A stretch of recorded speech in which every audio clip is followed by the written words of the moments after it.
Good afternoon, everyone. I'm Barbara Ham-Lee. According to a recent CBS News New York Times poll, the view of race relations in this country is not good.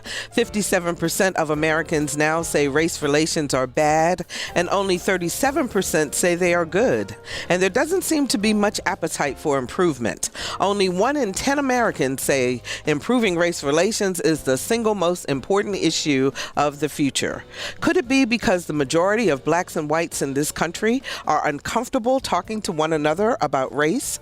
Are you uncomfortable? We have a plan that might make it easier. Another View is next, right after this news from NPR.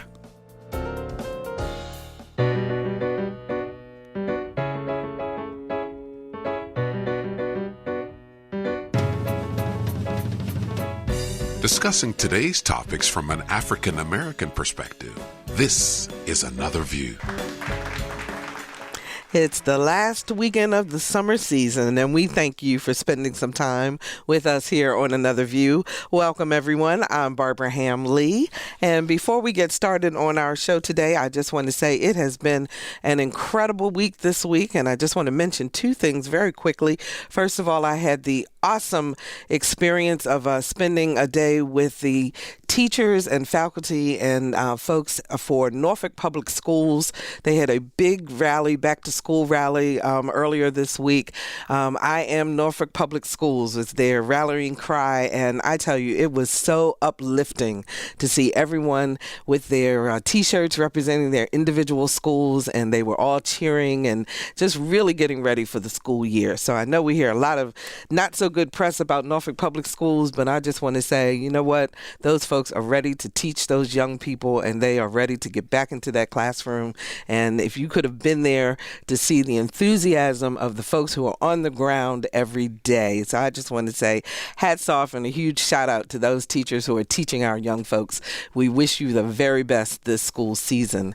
And then yesterday, I was just so honored to serve as the convocation speaker for Virginia Wesleyan College. It was an incredible experience to speak to the class of 2019, the freshman class, and also faculty, students, and upperclassmen, and everyone was there. The president, the new president, Dr. Scott Miller, and others, and everyone just treated me so incredibly well, and we had a great conversation. I hope we did anyway, and at least the feedback that I got was all very, very positive. And so to all the family over there at Virginia Wesleyan College, thank you so much for the warm welcome, and I really appreciate the opportunity to share some thoughts with you. So as you know, on Another View, we discuss today's issues from an African American perspective. Now, sometimes we get a lot of flack for that. Listeners have told us that we are divisive, that we do more harm than good because we talk about race and racial issues. But the vast majority of listeners who I meet with when I'm out in the community tell me that this show allows them to hear a perspective that they otherwise would not hear, and that it has led to greater understanding. And that has always been the goal of Another View, to have another view of the African American community with the hope of leading to greater unity. America is at a racial crossroads, and now more than ever, we need to talk to one another, not yell at each other, but really talk to one another. So Another View has partnered with Virginia Wesleyan's Center for the Study of Religious Freedom and the Fort Monroe Authority on an initiative called Race, Let's Talk About It. We're going to tell you all about it on today's show. Please welcome Kelly Jackson, Associate Director for the Center for the Study of Religious Freedom at Virginia Wesleyan. Hi, Kelly. How are you? Barbara. It's great to be here. Thank you so much for joining me today. Michele Woods-Jones, Executive Director with the Hampton Unity Commission. Hi, Michele. Hi there. Good to see you. Thank you so much. Eric Claville, Assistant Professor and Director of the Hampton University Pre-Law Institute, and a regular here with us on Another View. How you doing, Eric? Great. Thank you, Barbara. Good to be here. And joining us by phone is Jonathan Zur, Executive Director of the Virginia Center for Inclusive Communities. Hi, Jonathan. How are you? Hi there. Good to chat with you today. Thank you, and thank you so much for giving up some of your vacation time. We appreciate you being with us. And Glenn Oder, Executive Director of the Fort Monroe Authority. Hi, Glenn. So happy to have you with us also by phone. Glad to be here, Barbara. And also thank you for giving up some of your vacation time, too. We really appreciate this. So you all are joining us all of us are coming together to make this initiative, Race, Let's Talk About It, happen. And I'm going to explain the relationship in just a moment. But Kelly, let's talk a little bit first, you and Glenn, as representatives of our two partners, to talk about why you're joining with Another View to help us with this initiative. So I'm going to start with you, Kelly. Why is the Center for the Study of Religious Freedom joining with us to do this initiative? Well, what the center really tries to do is bring people of diverse perspectives together to help inform them about issues and also to transform, to change hearts and minds, and to understand why religious freedom is a basic human right of daily significance.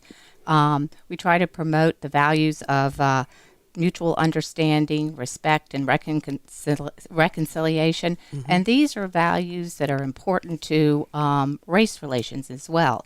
And we try to model formats for respectful dialogue that will equip people to then go out into the community and engage in these tough conversations. So we look at this as an opportunity to really promote the core values of what we're doing. Mm-hmm. And Glenn, why the Fort Monroe Authority? How does this fit with your mission?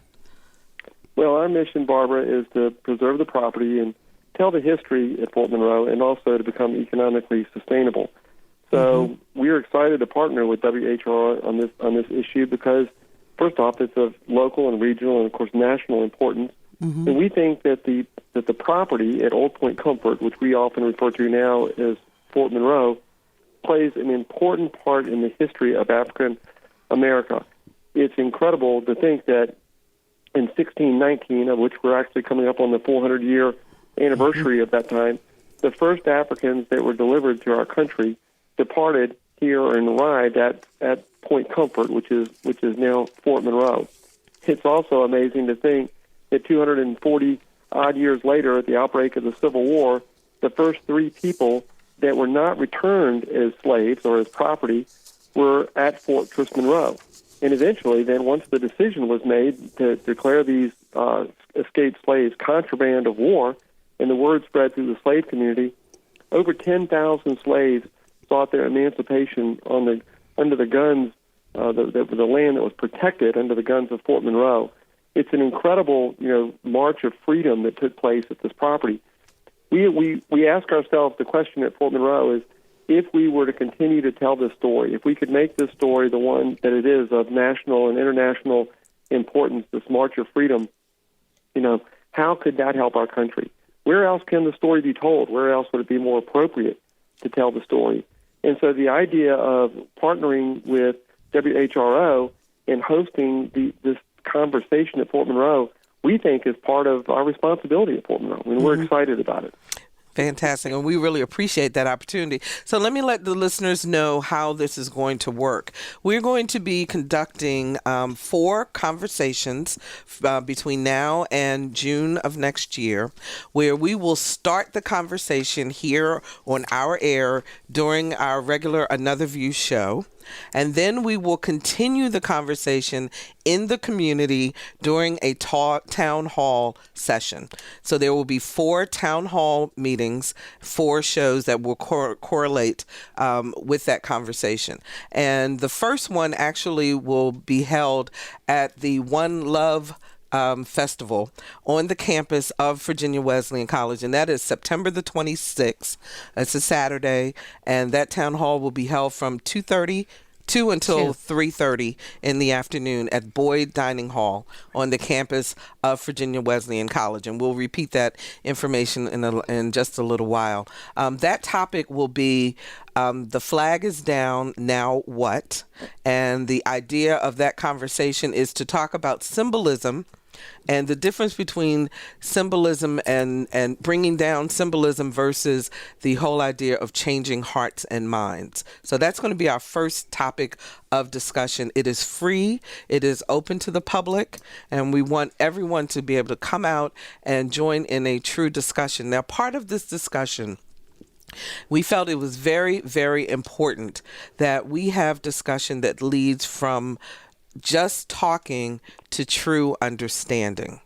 And the reason that we have our guests on the show today is we've put together a stellar panel of experts who work in the field of racial justice and racial understanding. And so the people that you meet on our show today, Michele Woods-Jones, Eric Claville, Jonathan Zur, and who was unable to be with us today, Dr. Michele Velasco from Virginia Wesleyan. Those 4 individuals will be at each of our town hall meetings, and they will help us in guiding our discussions.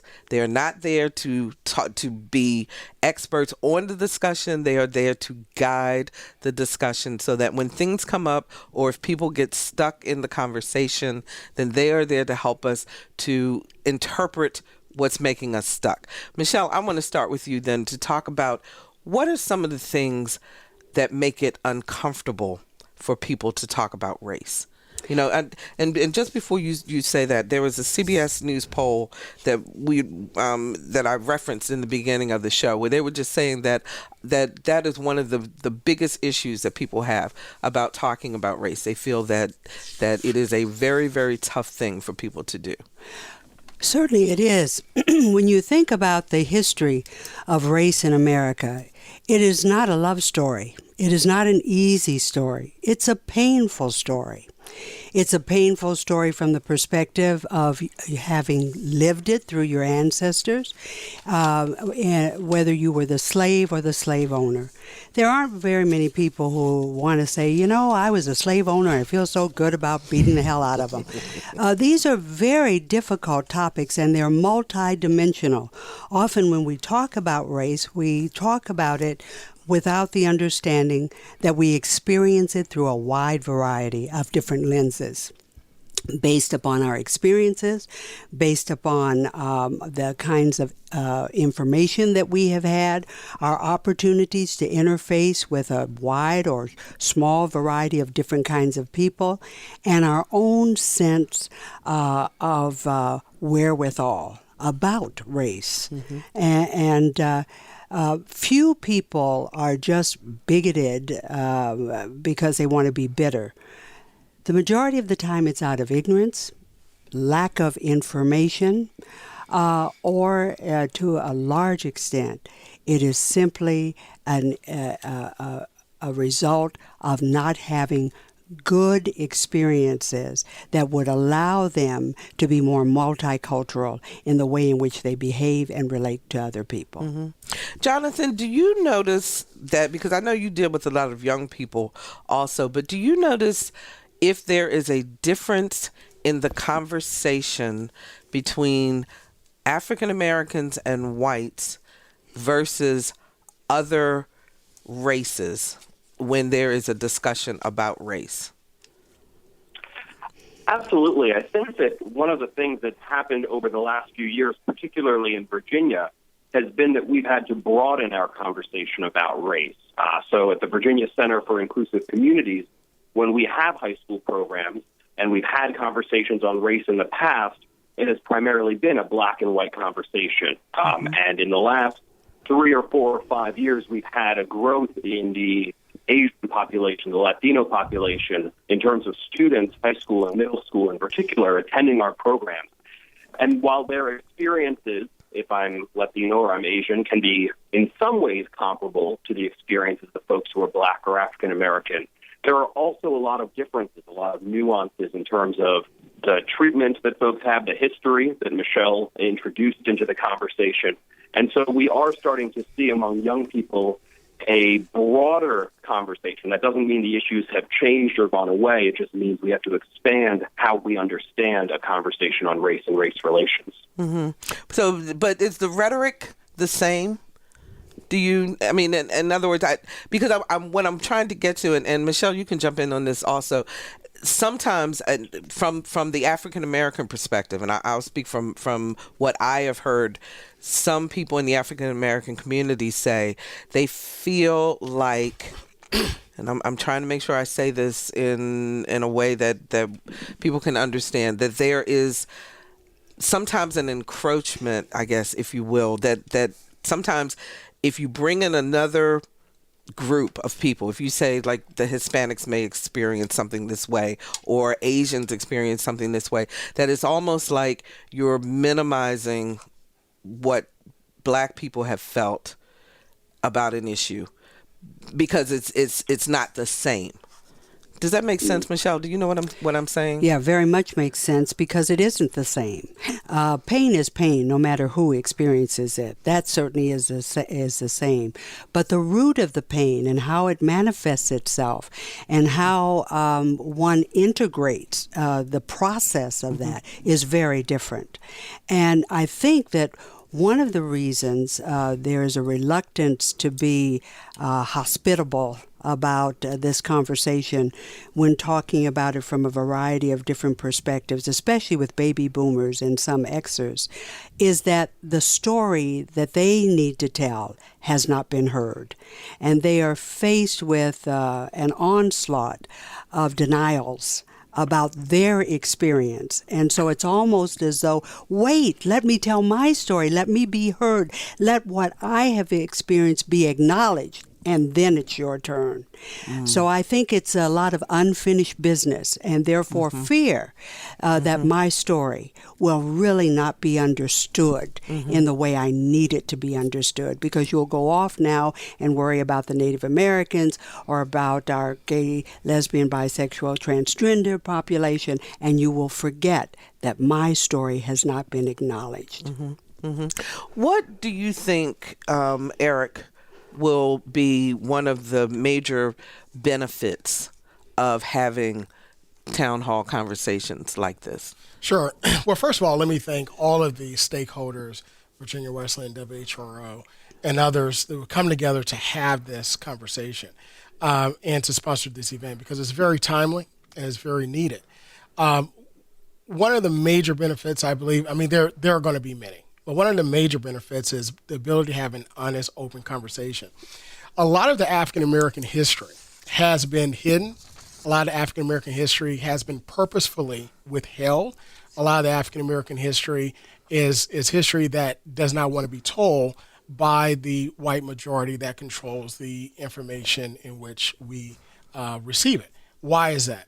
As it was stated earlier, a lot of our history and American history is very, very, very tough. There's some really bad stuff in there, okay? But one thing about issues is that when you have an honest conversation about whatever issue it is, it allows parties and individuals to open up, put their guards down, and open up for understanding, for acceptance, and really, really reconciliation, and an opportunity to understand all sides and to see why people feel the way that they feel. One thing that, in the African American community, I feel that community feels slighted a lot within America as a whole, is because if you look at every facet of America, where what is considered the American dream, economically, social, upward mobility, the right to own businesses, ability to live where you want to live, and so forth, African Americans have been marginalized in that particular area. Okay, there are other groups, non-white groups, that are able to come into America, and because of various public policies, or what we call set-asides, which that you really can't have legally, you can't have set-asides, but public policy that helps individuals secure business loans and things of that nature, they have an opportunity to come in for upward mobility. And if you look in the African-American community, just as an example, you'll see that what do African-Americans own? What stores do they own? Are the stores in those major communities owned by African-Americans, or other people who are of color, but none who are not white? So, you have a lot of individuals in the community that feel slighted, a lot of individuals in the community that feel as if, why isn't my story being told? Lastly, I know in the courses that I teach, I bring out a lot of historical information, because in order to understand court cases and policy and so forth, I look at it through 4 spectrums: historical, socio-economical, political, and also legal, to understand how the decision came about. And what I get at the end of every course, end of every class, is how come I wasn't taught this until now? And so it gives us an opportunity to see why things exist the way that they exist. Kelly, you want to say? And I was just thinking, based on what Eric is saying, that these conversations are so important to bring people from diverse perspectives together, and they're so important for white people and for the majority groups, and whether that's race, religion, sexual orientation, whatever, it's really important for the majority group to listen to the group that's being marginalized or discriminated against and really try to understand their feelings, their hurts, and then to ask themselves, how am I complicit in this discrimination? You know, I want to ask you a question about that too, and I want you and Jonathan particularly to answer, since you both happen to be white. But I'm really curious about this because in our discussions within WHROs, we were talking about this initiative and how it would play out. There was some question about whether or not white people would participate. And I really would love to get you all's perspective on that. Let me start with you, Jonathan. I think white people are critical to conversations on race, but critical to participate in some of the ways that Kelly just described, that if we are going to be able to move past feelings of guilt or shame or anger or blame or those types of things, to come up with some productive actions, all of us have to be at the table. It's also important to understand that there are times where it is not groups of color, African Americans and others, responsibility to have to do all of the educating of white people. I have some agency and some responsibility to learn for myself, to understand for myself, to educate myself. But I think, and there are going to be spaces where I have to honor and respect the fact that groups of color need to not meet with white people, and that's okay. But I need to be part of the conversation if I'm going to be part of the solution. Kelly, you want to respond again? Any more to that? Well, and I think, we talked when we were having some planning meetings, and we talked about wanting all voices there, even and we do. We even really do people want all voices. who might not feel comfortable and may harbor feelings of discrimination. And I think the important point to make is that we're not coming together to argue. This is an opportunity. Everyone needs to, leave that their arguing hat at the door and be willing to open up and listen, and to feel like it's a safe space, and to try to understand the other person's perspective. I think if we have an agenda or a goal here, it is really to promote mutual understanding and to create this sense of empathy. So I think it's important for people of other races to understand why a white supremacist feels the way they do. Exactly. Yes.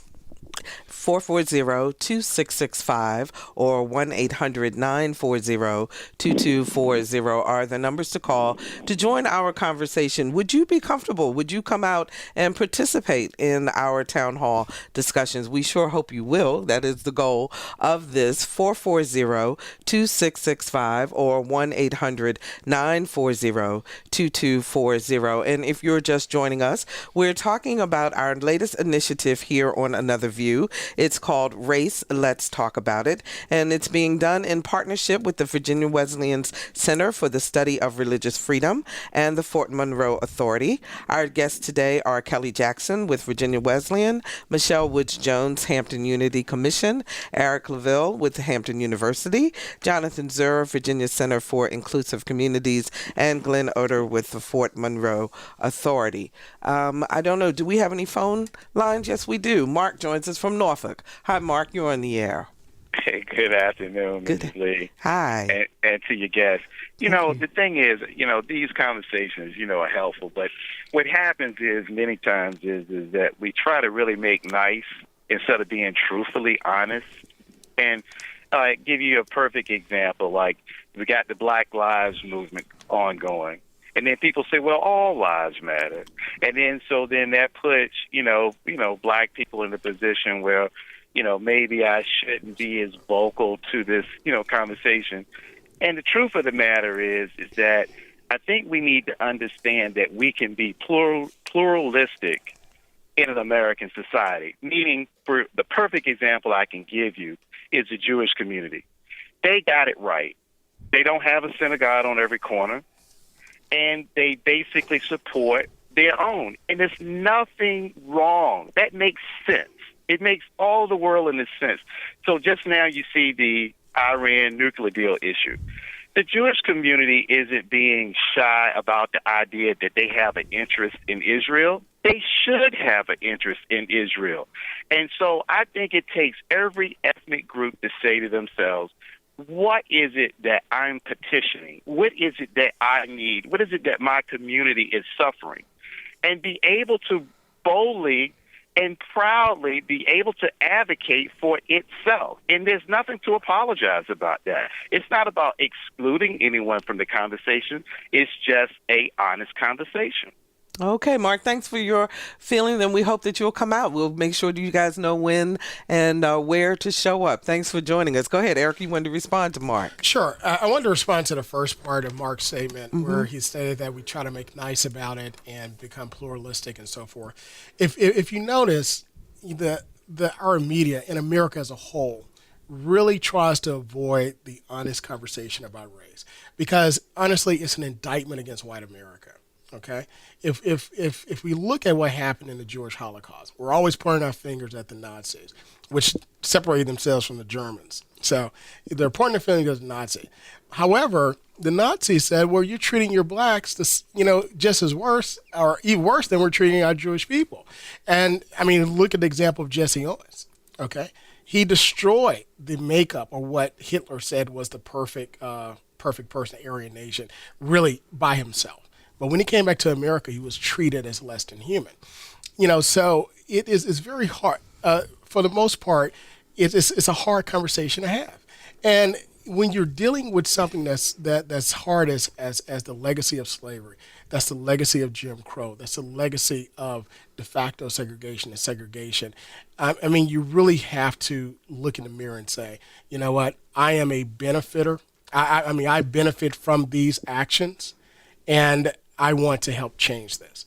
Or I have been implicit in doing of the wrong that others have experienced and so forth. You even look at the election of President Obama.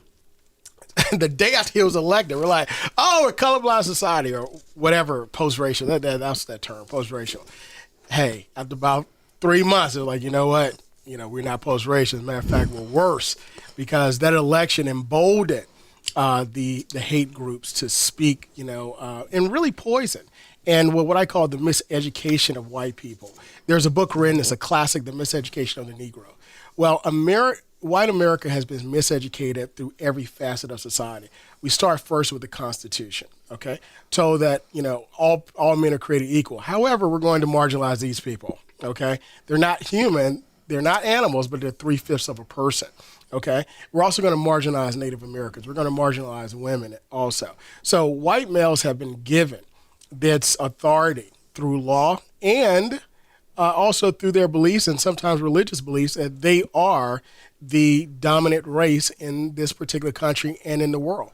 I also believe that, race, we talk about it was mentioned earlier about race being black and white.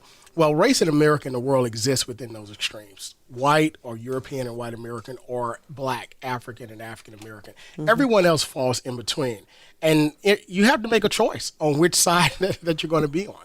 Okay? And within that particular middle exists all types of other issues. But individuals make choices because of those two extremes. I believe, and this is my true belief, if we solve the race problem in America, we can solve the problem across the world.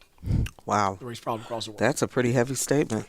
My goodness, Michele. Yeah, I also want to caution us not to be naive, to think that, in fact, white people will want to come to an event where they have to relish experiencing shame and hurt and blame.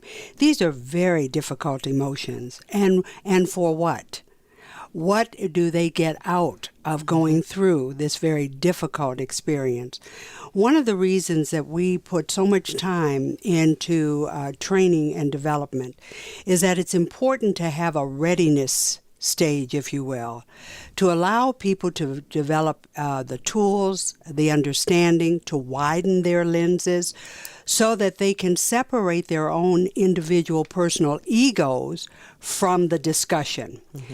Because if I come to a gathering in which I'm, preparing myself to feel bad, to be in pain, I'm not going to come to that event with an openness, willing to look for creative ways for having a better world tomorrow.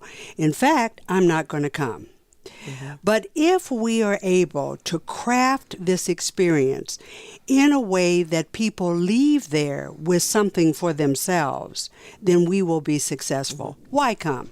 The reason I feel, and I will hush up, that it's worth coming is that not resolving this problem is destroying us, not as a people. Every child who is left behind is a loss to this country. We used to be number one in terms of education. Every child.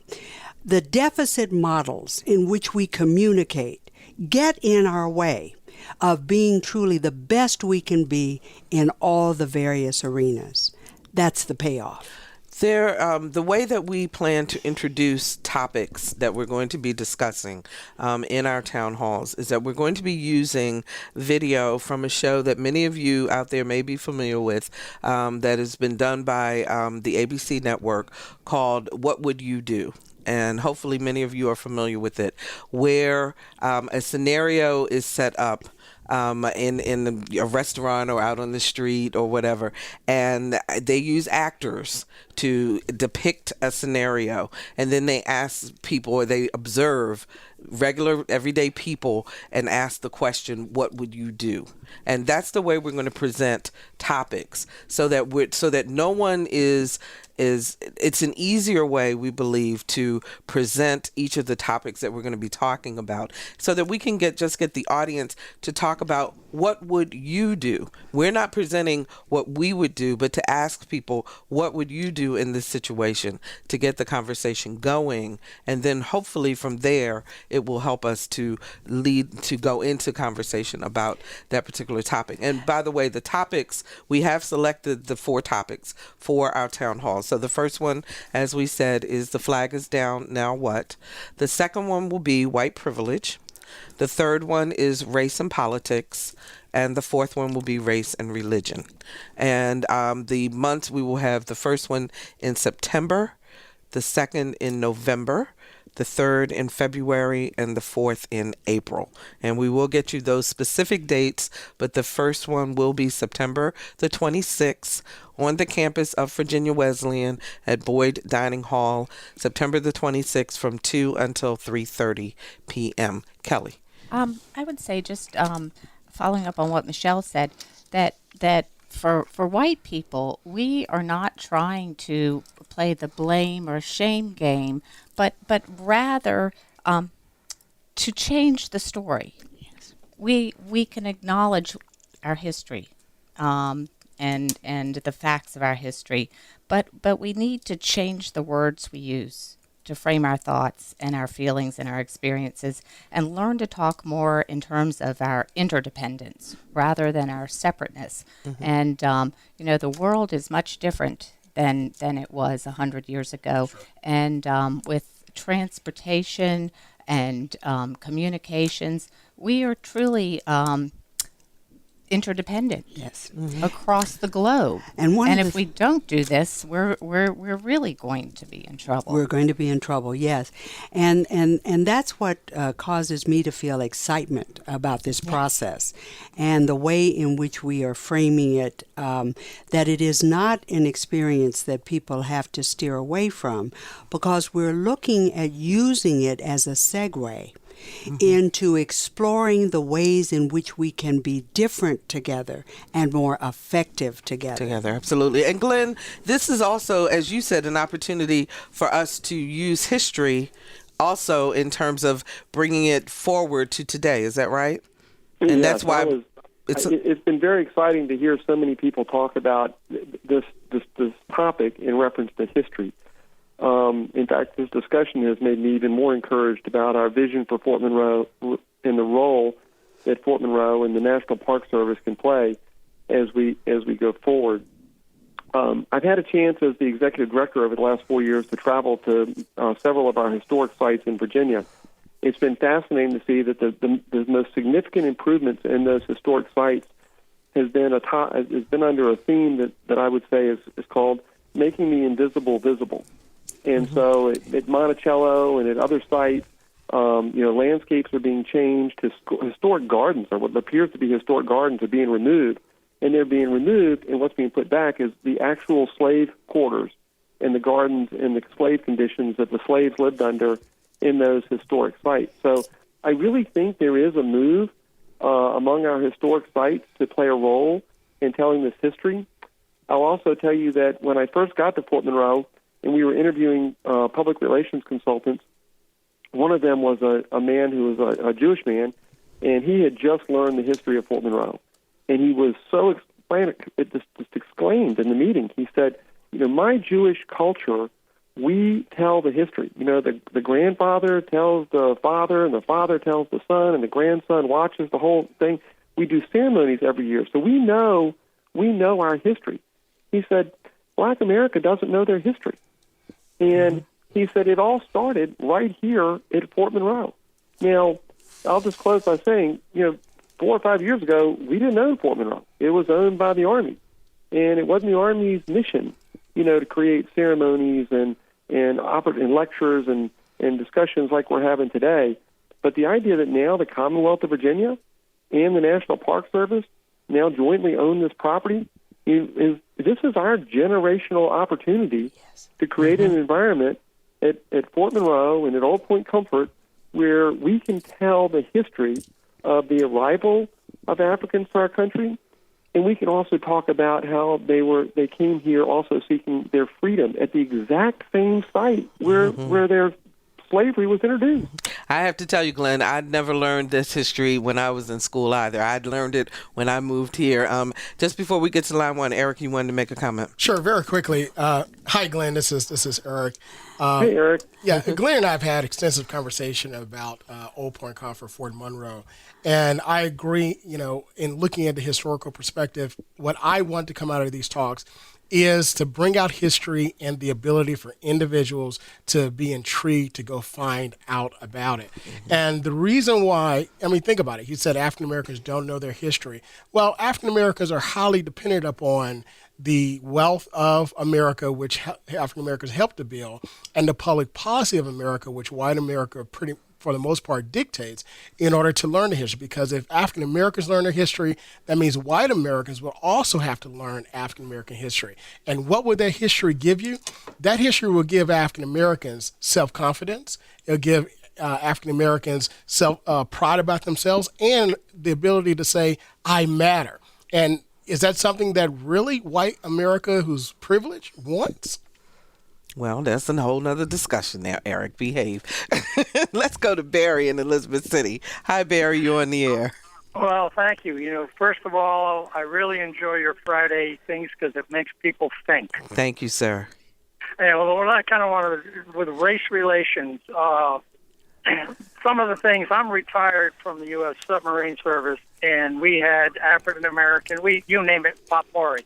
One thing we had very close was we didn't tolerate any, bigotry, racial bigotry, basically, because we depended on each other for our lives. But more than that, we respected each other and we learned about each other's particular background.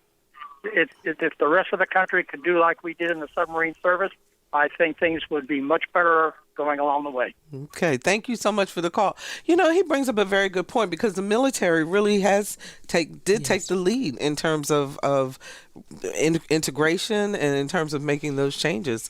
Do we have another phone line? Let's see. Let's go to Joyce in Chesapeake. Hi, Joyce. You're on the air. I'm Joyce Saveka White from Chesapeake. I support your cause. I would like to go to these forums, and if possible, I'll be bringing a group. Fantastic, Joyce. Thank you that's so great. much. That's great. That's That great. is Yeah, wonderful. looking forward to That's meeting you. wonderful. We look forward to having you join us, and we will make sure all the information will be posted on our websites as well as on the websites of our partners, and we'll make sure that we get the word out. So keep your eyes and ears open for us. Okay, thank you very much for supporting us. We appreciate that. So I wanted to ask Jonathan, young people, do you think we can get young people out? And do you think that young people today are, well, let me rephrase that. When I look at the young man in Charleston who was 21 years old, if I'm not mistaken, and I think about he had to learn his brand of thinking from somewhere. And then I think about the young people that you interact with on a day-to-day basis. I mean, are we making progress or aren't we in terms of race relations and young people?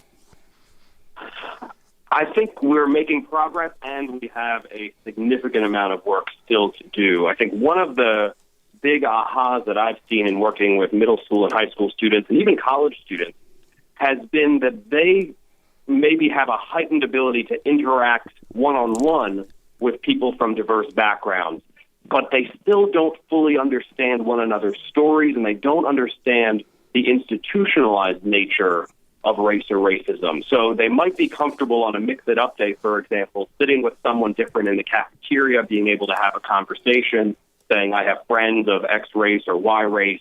But when it comes to understanding why is it that in our public school system we're seeing white students tracked into honors and AP classes at a much higher level than African-American students?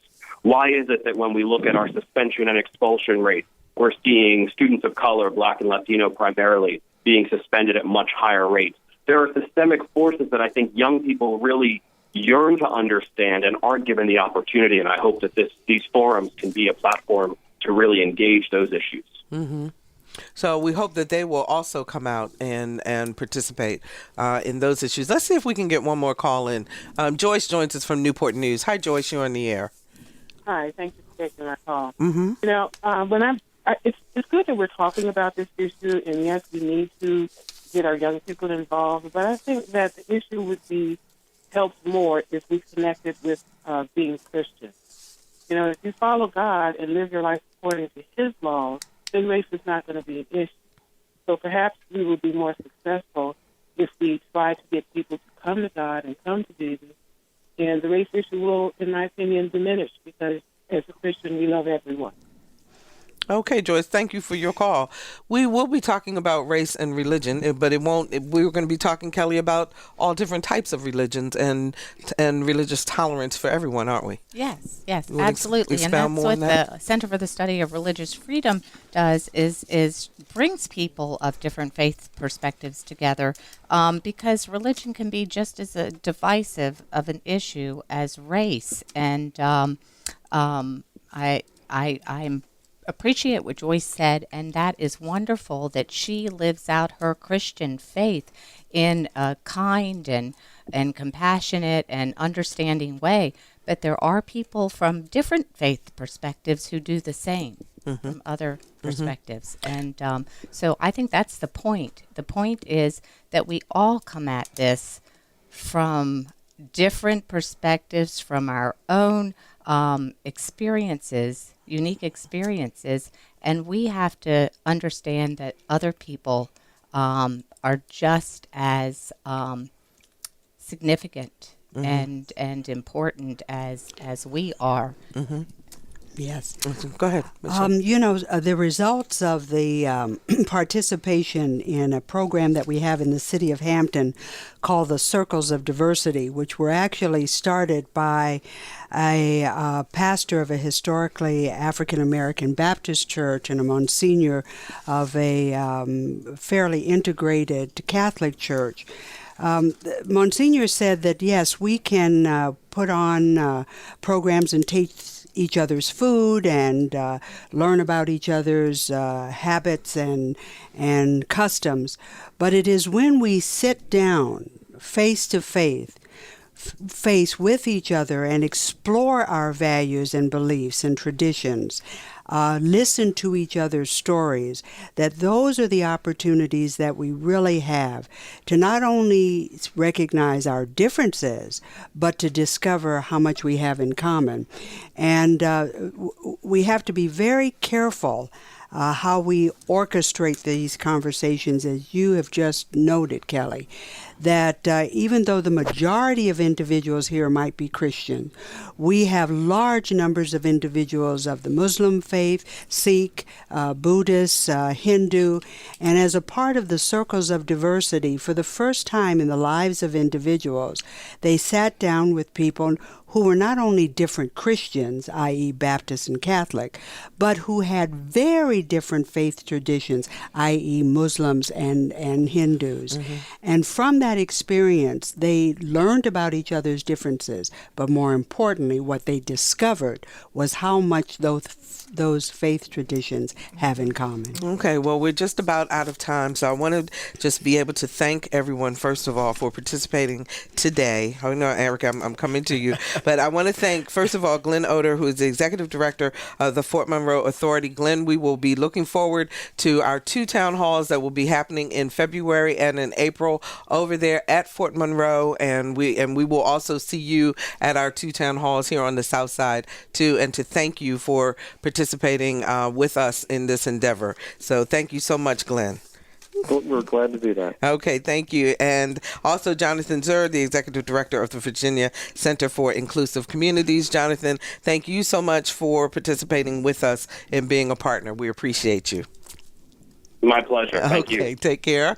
And Eric, very, very quickly, you wanted to tell us something about 1619. Yes. One thing about education and bringing out the history, Hampton University and partnering with Norfolk State, we're hosting the Making of America Conference 1619, September 16, 2015, open to the public at Hampton University, where we're looking at the arc of social justice from 1619 to 1965, Voting Rights Act, and beyond. Okay, that's Eric Claville with Hampton University. Also, Michele Woods-Jones and Kelly Jackson with the Center for Study of Religious Freedom. Thank you so much, and we'll be right back.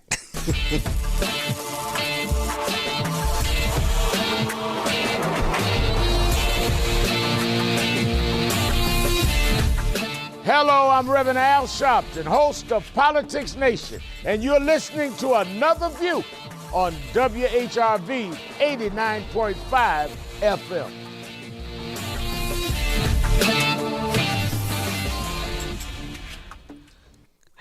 And welcome back. Since her first performance at the age of 5 in her father's church to performing on stage with her 5 sisters, Juanita Wynn has loved music. She soon blossomed into writing songs for such recognizable names as Diana Ross, Angie Stone, and Destiny's Child. Now Wynn is sharing her personal story, detailing the highs and lows in her second gospel CD titled This Thing Called Life. Our Lisa Godley has her story. I could be driving down the street when it hits me. I could be cleaning my home when it hits me. Yeah. I come from a musical family. My mother played and I just picked up notes. It was like a no-brainer for me, and I didn't even know how it came so easy for me, but I love harmonizing in my music and the CD that I have coming out. I mean, in the booth, sometimes I have to be careful not to just go crazy because I can hear the notes. And if I close my eyes, sometimes when I'm singing, I can see them. I guess that's the way the gift has been given to me.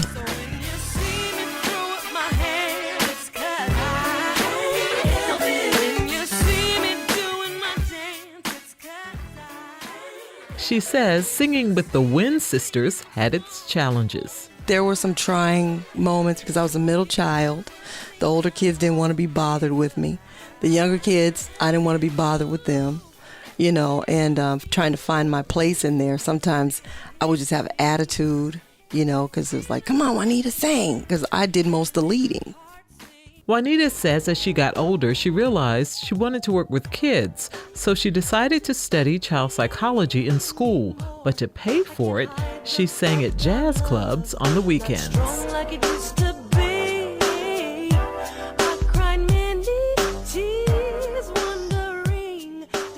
Somebody came in and heard me and walked over to my table and said, "Do you write?" And I said, "I don't write. I do poetry," and she was like, "You ad-lib like you could write." And I said, "Well, I just do a little poetry." And she goes, "Well, I got 2 tracks for you. I want you to write." I didn't know what a track was until later. It was music tracks.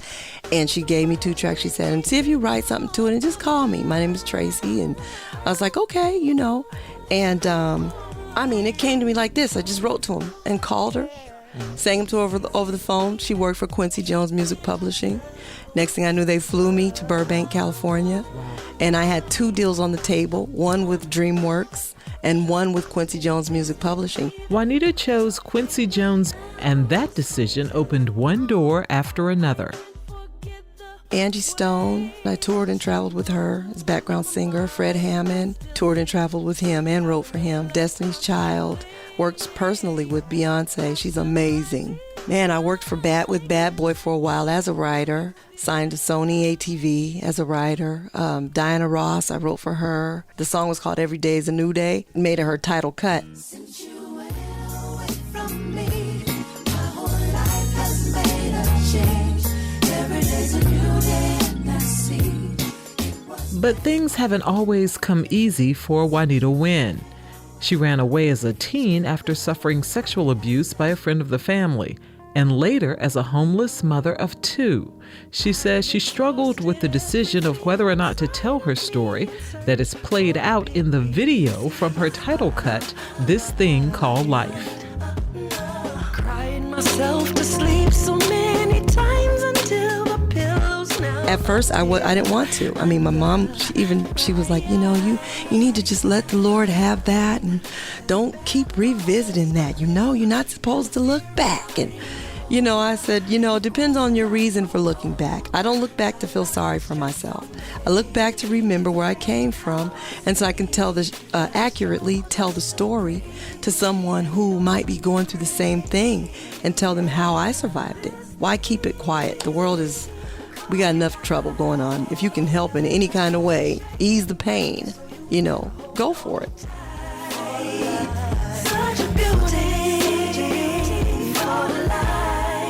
For Another View, I'm Lisa Godley.